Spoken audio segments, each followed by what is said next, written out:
नमस्कार, मी धनंजय शिदोडकर, वनपरिमंडळ अधिकारी वयाज।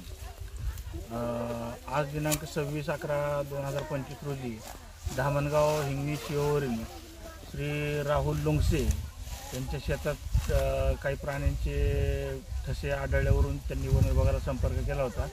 त्यानुसार इथं तातडीने आम्ही येऊन पाहणी केली असता ठसे आकाराने मोठे असल्यामुळे आणि बिबट्याच्या पायांशी जुळत असल्याचे दिसून येत आहे।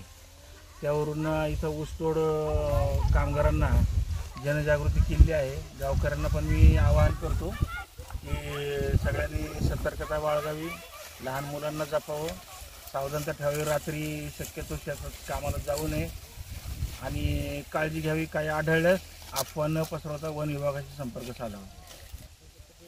मी राहुल सुभाष लोंगसे, राणा धामणगाव। माझी जमीन हिंगण्यामध्ये आहे। गट नंबर 27 मध्ये असताना मला माग दिसले। नंतर साहेबाला फोन केला, गणेश साहेबाला। नंतर त्यांनी पुढच्या साहेबाला सांगितलं।